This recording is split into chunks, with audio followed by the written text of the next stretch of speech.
Welcome to RK tutorial. ఈరోజు మనము 2025 APDSC ఎగ్జిట్లో వచ్చినటువంటి క్వశ్చన్లకు ఆన్సర్ చూద్దాం. మనము ఈ ఎగ్జాము 19th June 2025 షిఫ్ట్ 1లో జరిగినటువంటి ఎగ్జామ్ అనమాట. ఇందులో మనము కరెంట్ అఫైర్స్ అండ్ జీకేకి సంబంధించిన క్వశ్చన్లకు ఆన్సర్ చూద్దాం మనము మొదటగా. మరి ఇందులో మొదటి క్వశ్చన్ చూద్దాము. మొదటి క్వశ్చన్ ఏముందంటే ఫస్ట్ క్వశ్చన్, జ్ఞానపీఠ అవార్డుకు సంబంధించినటువంటి సరైన జవాబు గుర్తించండి. ఫస్ట్ క్వశ్చన్, జ్ఞానపీఠ అవార్డుకు సంబంధించి సరైన జవాబును గుర్తించండి. మళ్ళీ ఇచ్చినటువంటి ఇందులో మనకు 3 స్టేట్మెంట్లు ఉన్నాయి, ఏబిసి ఉన్నాయి.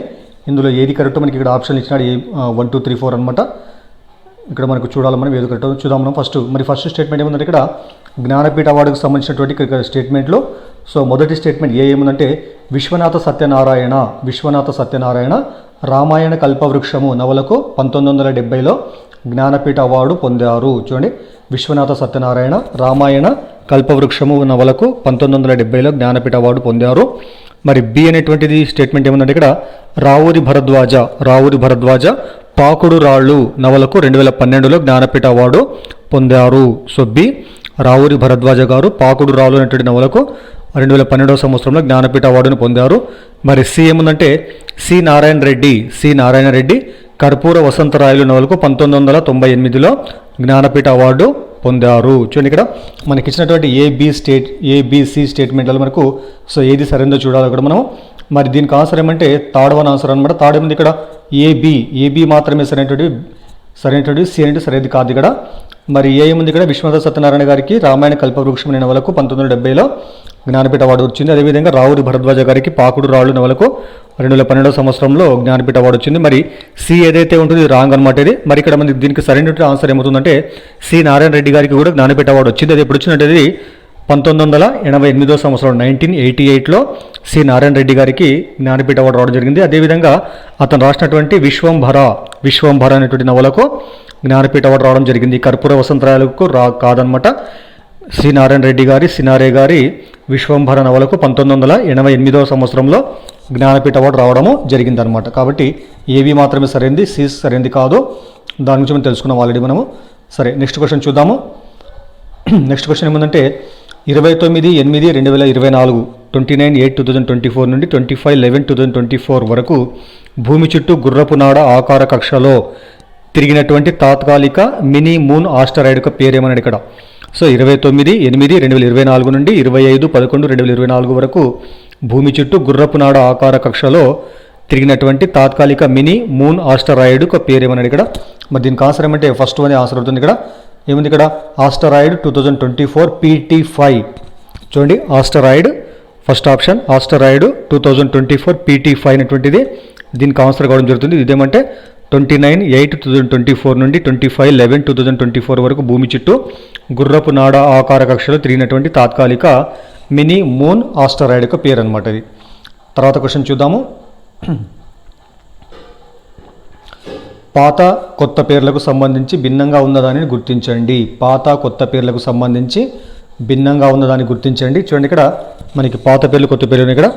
మరి ఇక్కడ ఫస్ట్ మనకు కొత్త పేర్లు చూసుకుంటే ఇక్కడ మనకి ఇరాన్ ఉంది ఇక్కడ. Iran, Persia, Cochin, Sri Lanka, Ceylon, అదేవిధంగా సయాము, మయన్మార్ అనమాట. ఇందులో ఏవి భిన్నమైనది, ఏది తప్పనే గుర్తించాలి మనము. మిగతా ఆటోమేటిక్గా సరైనటువంటి ఏదో ఒకటి మాత్రం తప్పు ఉంటుంది ఇక్కడ. చూద్దాం ఇక్కడ మనము. మరి ఇక్కడ ఫోర్త్ ఏదైతే ఉంటుందో ఫోర్త్ మనకు రాంగ్ ఆన్సర్ అనమాట. మరి మిగతా ఇక్కడ 1 2 3 ఈ 3 కూడా సరైనటువంటి. ఇరాన్ యొక్క పాత పేరు పర్షియా, కొచ్చి యొక్క కొత్త పేరు కొచ్చిన్, శ్రీలంక యొక్క పాత పేరు సిలోన్ అనమాట. అదేవిధంగా సయాం ఏదైతే ఉంటుందో ఈ సయాం అనేటువంటిది దేని యొక్క పాత పేరు అంటే ఇది సిరియా యొక్క పాత పేరు అనమాట. గుర్తుపెట్టుకోవాలా, సయాం అనేటువంటిది సిరియా యొక్క పాత పేరు. అదేవిధంగా ఇక్కడ మయన్మార్ ఏదైతే ఉంటుందో మయన్మార్ అనేటువంటిది బర్మా యొక్క కొత్త పేరు. మయన్మార్ యొక్క పాత పేరు బర్మా, అదేవిధంగా సయాం యొక్క కొత్త పేరు సిరియా అనమాట. కాబట్టి గుర్తుపెట్టుకోవాలి 1 2 3 సరైనటువంటి ఇక్కడ. కానీ ఫోర్త్ మాత్రం రాంగ్ అనమాట. ఈ ఫోర్త్ ఏమంటే సయాం అనేటువంటిది సిరియా యొక్క కొత్త పేరు. అదేవిధంగా మయన్మార్ యొక్క పాత పేరు ఏమంటే బర్మా అనమాట. ఇది గుర్తుపెట్టుకోవాలా. తర్వాత క్వశ్చన్ చూద్దాము. ఐక్యరాజ్య సమితి ప్రకటించినటువంటి సంవత్సరాల పేర్లకు సంబంధించి సరైన జవాబు గుర్తించండి. ఐక్యరాజ్య సమితి ప్రకటించినటువంటి సంవత్సరాల పేర్లకు సంబంధించి సరైన జవాబు గుర్తించండి. మరి ఇక్కడ ఏ స్టేట్మెంట్ ఏముందంటే 2025 అంతర్జాతీయ హిమానీ నదాల పరిరక్షణ సంవత్సరము. బి ఏముంది 2024 అంతర్జాతీయ ఒంటెల జాతి సంవత్సరము. సి ఏముందంటే 2023 అంతర్జాతీయ చిరుధాన్యాల సంవత్సరము. ఇందులో మనకి ఉన్నటువంటి కరెక్ట్ స్టేట్మెంట్ ఇక్కడ ఏమంటే సెకండ్ అనమాట. సెకండ్ ఏముంది ఇక్కడ ఏబిసి 3 కూడా సరైనటువంటి స్టేట్మెంట్లు కావడం జరుగుతుంది. కాబట్టి గుర్తుపెట్టుకోవాలా 2025 అంతర్జాతీయ హిమానీ నదాల పరిరక్షణ సంవత్సరం అనమాట. అదేవిధంగా 2024 ఏమో అంతర్జాతీయ ఒంటెల జాతి సంవత్సరము. సి ఏముందంటే 2024 అంతర్జాతీయ చిరుధాన్యాల సంవత్సరము. ఈ 3 కూడా గుర్తుంచుకోవాలి. తర్వాత క్వశ్చన్ చూద్దాము. హైడ్రోఫోనిక్స్ అనేటువంటిది ఈ రకమైనటువంటి మొక్కల పెంపక విధానము. చూడండి ఇక్కడ మీకు తెలిసిందేది హైడ్రోఫోనిక్స్ అనేటువంటిది ఈ రకమైనటువంటి మొక్కల పెంపక విధానం అంట. మరి ఏ విధానం అంటే అది మనకి ఇచ్చినటువంటి ఇక్కడ 4 ఆప్షన్లలో నీటిలో పెంచేటువంటి మొక్కల, నర్సరీలో పెంచేటువంటి మొక్కల, పోషకాలు కలిగినటువంటి నీటిలో పెంచేటువంటి మొక్కల, లేకపోతే పూల కోసం పెంచే మొక్కల. దీనికి ఆన్సర్ ఏమంటే థర్డ్ వన్, పోషకాలు కలిగిన నీటిలో పెంచేటువంటి మొక్కలను ఏమంటారంటే హైడ్రోఫోనిక్స్ అని అంటారు. కాబట్టి గుర్తుపెట్టుకోవాలా పోషకాలు ఉన్నటువంటి నీటిలో పెంచేటువంటి మొక్కల విధానాన్ని, ఆ యొక్క పెంపక విధానాన్ని ఏమంటారంటే హైడ్రోఫోనిక్స్ అని అనడము జరుగుతుందన్నమాట. తర్వాత క్వశ్చన్ చూద్దాము. శిక్షణ అకాడమీలు అవి ఉన్నటువంటి ప్రదేశాల గురించి సరైన సమాధానము గుర్తించండి. శిక్షణ అకాడమీలు అదేవిధంగా అవి ఉన్నటువంటి ప్రదేశాల గురించి సరైన సమాధానము గుర్తించండి. మనకి ఏమిచ్చింది ఇక్కడ? సో ఇక్కడ 1, 2, 3, 4 అదేవిధంగా ఏబిసిడిని ఇక్కడ జత చేయాలంట మనము. మరి ఫస్ట్ ఏమని చెప్పండి ఇక్కడ INS Dronacharya, second one INS Hamla, third one INS Valsura, fourth one INS Agrani. ఇక్కడ ఏమైనా బొంబాయి, కోయంబత్తూర్, కొచ్చి టు జామ్నగర్ అనమాట. మరి దీనికి ఆన్సర్ మనకి ఏమిచ్చినట్టు ఇక్కడ? So fourth one 1, 4, 2A, 3D, 4B అనమాట. చూద్దాం ఇక్కడ మనము. మరి 1 ఏముంది ఇక్కడ? ఐఎన్ఎస్ ద్రోణాచార్య. ఐఎన్ఎస్ ద్రోణాచార్య మనకి ఎక్కడుందంటే ఇది మనకు కొచ్చి 2లో ఉంటుంది అనమాట. ఐఎన్ఎస్ ద్రోణాచార్య కొచ్చి 2 అనేటువంటి ప్రాంతంలో ఉండడం జరుగుతుంది. అదేవిధంగా సెకండ్ ఏముంది? ఐఎన్ఎస్ హమ్లా. ఐఎన్ఎస్ హమ్లా ఇది ఎక్కడుందంటే ఇది బాంబేలో ఉండడం జరుగుతుంది, అంటే ముంబైలో ఉండడం జరుగుతుంది. So first one C, second one INS Hamla Mumbai. మరి థర్డ్ ఏముంది ఇక్కడ? ఐఎన్ఎస్ వల్సురా. ఐఎన్ఎస్ వల్సురా ఎక్కడుందంటే ఇది జామ్నగర్ అనమాట. సో జామ్నగర్లో ఉండడం జరుగుతుంది. అదేవిధంగా so fourth one INS Agrani. INS Agrani ఎక్కడంటే ఇది కోయంబత్తూర్ అనమాట. సో బి ఆన్సర్ ఇక్కడ. కాబట్టి గుర్తుంచుకోండి 1C, 2A, 3D, 4B అనమాట. ఇది ఆన్సర్ కావడం జరుగుతుంది. ఇది తర్వాత క్వశ్చన్ చూద్దాము. ఒలింపిక్ చిహ్నంలోని 5 రంగుల రింగుల ఖండాలతో సరిగా జతపరిచినవి గుర్తించండి. ఒలింపిక్స్ చిహ్నంలోని 5 రంగుల రింగులు ఖండాలతో సరిగ్గా జతపరిచినవి గుర్తించండి. అంటే అర్థమైంది ఇక్కడ మనకి ఉన్నటువంటి ఈ యొక్క 5 ఆప్షన్లలో సో కొన్ని మాత్రమే కరెక్ట్ అంటే మిగతావి రాంగ్ అంట. చూద్దాం ఇక్కడ మనము. ఆఫ్రికా నలుపు, అమెరికా ఆకుపచ్చ, ఆసియా పసుపు, ఆస్ట్రేలియా ఎరుపు, యూరోప్ నీలం. మీకు తెలిసిందేది. మరి చూడండి ఇక్కడ ఆఫ్రికా అనేటువంటి నలుపు రంగు, ఇది సరైనటువంటి స్టేట్మెంట్ అవుతుంది ఇక్కడ. సరే ఆప్షన్ చూద్దాం. ఇక్కడ ఆన్సర్ ఏముంది ఇక్కడ? 1 అంటే ACBE. సో 3 సరైనటువంటివి. ఏముంది ఇక్కడ? ఆఫ్రికా నలుపు కరెక్ట్ ఇది. మరి సి ఏముంది ఇక్కడ? ఆసియా పసుపు, ఇది కూడా సరైనటువంటిది. మరి ఈ ఏముంది ఇక్కడ? యూరోప్ నీలం. కాబట్టి ACE ఈ 3 కూడా సరైనటువంటివి. మరి సెకండ్ ఏముంది ఇక్కడ?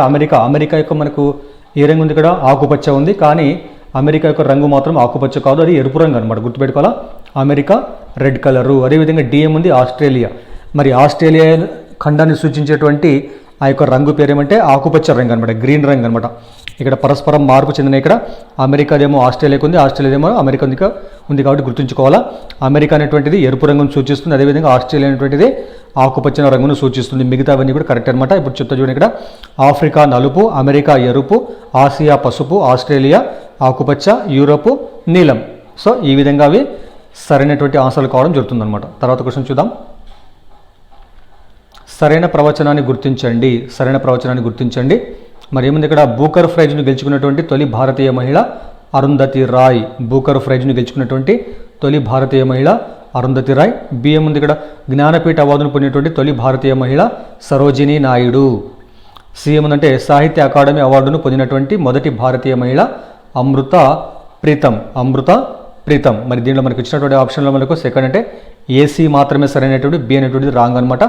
మరోసారి చూద్దాం మనం. ఏముందంటే బూకర్ ప్రైజ్ను గెలుచుకున్నటువంటి తొలి భారతీయ మహిళ. బూకర్ ప్రైజ్ను గెలుచుకున్న తొలి భారతీయ మహిళ ఎవరంటే అరుంధతి రాయ్. మరి సి ఏముంది ఇక్కడ? సాహిత్య అకాడమీ అవార్డు పొందినటువంటి తొలి భారతీయ మహిళ ఎవరంటే మొదటి భారతీయ మహిళ అమృత ప్రీతం యాక్చువల్గా అయితే అమృత ప్రీతం అనమాట. మరి బి ఏదైతే ఉంటుంది రాంగ్ అనమాట ఇది. మరి ఏమిచ్చింది ఇక్కడ? జ్ఞానపీఠ అవార్డును పొందినటువంటి తొలి భారతీయ మహిళ సరోజిని నాయుడు అని ఇక్కడ, కానీ ఇది రాంగ్ అనమాట.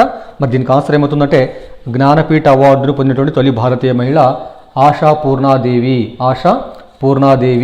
మరి ఇక ఎప్పుడు వచ్చిందంటే మీకు 1976వ సంవత్సరంలో ఇక జ్ఞానపీఠ అవార్డును రావడం జరుగుతుంది. గుర్తుంచుకోవాలా, జ్ఞానపీఠ అవార్డును పొందినటువంటి తొలి భారతీయ మహిళ ఎవరంటే ఆశా పూర్ణాదేవి.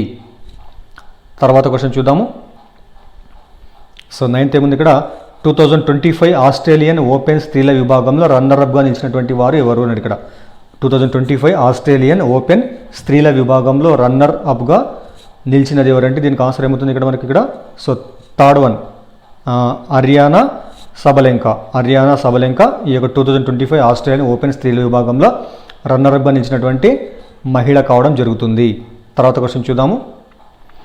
2025-26 బడ్జెట్లో ఖేలో ఇండియా పథకానికి కేటాయించినటువంటి మొత్తము డబ్బులు కోట్లలో ఎంత అన్నాడు ఇక్కడ. మరి దీనికి ఆన్సర్ ఏమంటే సెకండ్ వన్ 1000 కోట్ల రూపాయలు. గుర్తుంచుకోవాలా, 2025-26 సంవత్సరంలో బడ్జెట్లో ఖేలో ఇండియా పథకానికి ప్రభుత్వం కేటాయించినటువంటి మొత్తము సో అమౌంట్ ఎంతంటే 1000 crores మొత్తం, కాబట్టి 1000 కోట్లు దీనికి ఆన్సర్ కావడం జరుగుతుంది అనమాట. తర్వాత క్వశ్చన్ చూద్దాము. భారతదేశంలో ఉమ్మడి పౌర స్మృతి అమలు చేస్తున్నటువంటి తొలి రాష్ట్రం ఏదైనా ఇక్కడ. మరి దీనికి ఆన్సర్ మీకు తెలిసిందే, ఇటీవల ఉత్తరాఖండ్ రాష్ట్రము ఉమ్మడి పౌర స్మృతిని అమలు చేస్తున్నటువంటి తొలి రాష్ట్రం అని నిలవడం జరిగింది. కాబట్టి ఆన్సర్ ఏమిటి ఇక్కడ ఉత్తరాఖండ్ అనమాట. యూసీసీ యూనిఫామ్ సివిల్ కోడ్ అనమాట, ఇది గుర్తుంచుకోవాలా, ఇంపార్టెంట్. ఉత్తరాఖండ్ భారతదేశంలో ఉమ్మడి పౌర స్మృతిని అమలు చేస్తున్నటువంటి తొలి రాష్ట్రము. తర్వాత క్వశ్చన్ చూద్దాము. ఇటీవల పూణే పరిసరాలలో కలకలం రేపినటువంటి అసెండింగ్ ఇన్ పెరాలసిస్ వ్యాధికి మరొక పేరేమిటి? ఇటీవల పూణే పరిసరాలలో కలకలం రేపినటువంటి అసెండింగ్ ఇన్ పెరాలసిస్ వ్యాధికి మరొక పేరేమిటి? దీనికి ఆన్సర్ చూద్దాం మనము. సో ఫోర్త్ అంట గులియన్ బారీ సిండ్రోమ్ యొక్క మరొక పేరేమంటే అసెండింగ్ ఇన్ పెరాలసిస్ అనేటువంటి పేరుందనమాట ఇక్కడ. సో తర్వాత క్వశ్చన్ చూద్దాము. దేశంలో తొలిసారిగా వాట్సాప్ ద్వారా ప్రజలకు 161 సేవలు అందించడానికి వాట్సాప్ పరిపాలన ప్రారంభించినటువంటి రాష్ట్రం ఏది? సో దేశంలో తొలిసారిగా వాట్సాప్ ద్వారా ప్రజలకు 161 సేవలు అందించడానికి వాట్సాప్ పరిపాలన ప్రారంభించినటువంటి రాష్ట్రం ఇక్కడ పేరు ఏమంటే మనకు తెలిసింది ఆల్రెడీ. Second one Andhra Pradesh. గుర్తుంచుకోవాలా, ఆంధ్రప్రదేశ్ రాష్ట్రము భారతదేశంలో మొదటిసారిగా వాట్సాప్ పరిపాలన అనేటువంటి కార్యక్రమాన్ని ప్రారంభించడము జరిగింది. తర్వాత క్వశ్చన్ చూద్దాము. సోర్స్ కోడ్ మై బిగినింగ్స్ పుస్తక రచయిత ఎవరు? సోర్స్ కోడ్ మై బిగినింగ్స్ పుస్తక రచయిత ఎవరంటే దీనికి answer so third one bill gates. Source code my beginnings అనేటువంటి పుస్తక రచయిత బిల్ గేట్స్, మైక్రోసాఫ్ట్ అధినేత అనమాట ఇదని. తర్వాత క్వశ్చన్ చూద్దాము. పద్మవిభూషణ్, పద్మభూషణ్, పద్మశ్రీ, బీసీ రాయ్ తదితర అవార్డులు పొందినటువంటి ప్రముఖ వైద్యుడు. పద్మవిభూషణ్, పద్మభూషణ్, పద్మశ్రీ, బీసీ రాయ్ తదితర అవార్డులు పొందినటువంటి ప్రముఖ వైద్యుడు ఎవరంటే దీనికి ఆన్సర్ చాలా ఇంపార్టెంట్ ఇది. So fourth one Duvvuri Nageshwar Reddy. So దీనికి ఆన్సర్ దువ్వూరి నాగేశ్వర్ రెడ్డి. సో ఈయన గ్యాస్ట్రో ఎంట్రాలజిస్ట్ అనమాట. చాలా ఫేమస్ డాక్టర్ అని గుర్తుంచుకోవాలి. తర్వాత క్వశ్చన్ ఏమంటే యునెస్కో ఆసియా పసిఫిక్ సాంస్కృతిక వారసత్వ పరిరక్షణ అవార్డు 2024 పొందినటువంటి దేవాలయం పేరేమిటి? యునెస్కో ఆసియా పసిఫిక్ సాంస్కృతిక వారసత్వ పరిరక్షణ అవార్డు 2024 పొందినటువంటి దేవాలయం ఏంటంటే దీనికి ఆన్సర్ ఏమంటే సెకండ్ వన్ అబత్సహేశ్వరర్ దేవాలయం. గుర్తుంచుకోవాలా, అబత్సహేశ్వరర్ దేవాలయం అనేటువంటిది 2024లో యునెస్కో ఆసియా పసిఫిక్ సాంస్కృతిక వారసత్వ పరిరక్షణ అవార్డును పొందడము జరిగింది. ఇవి మనకు కరెంట్ అఫైర్స్ జీకోలో వచ్చినటువంటి క్వశ్చన్ అనమాట. సో దయచేసి వీడియోని లైక్ చేయండి, అదేవిధంగా ఛానల్ సబ్స్క్రైబ్ చేయండి. Thank you.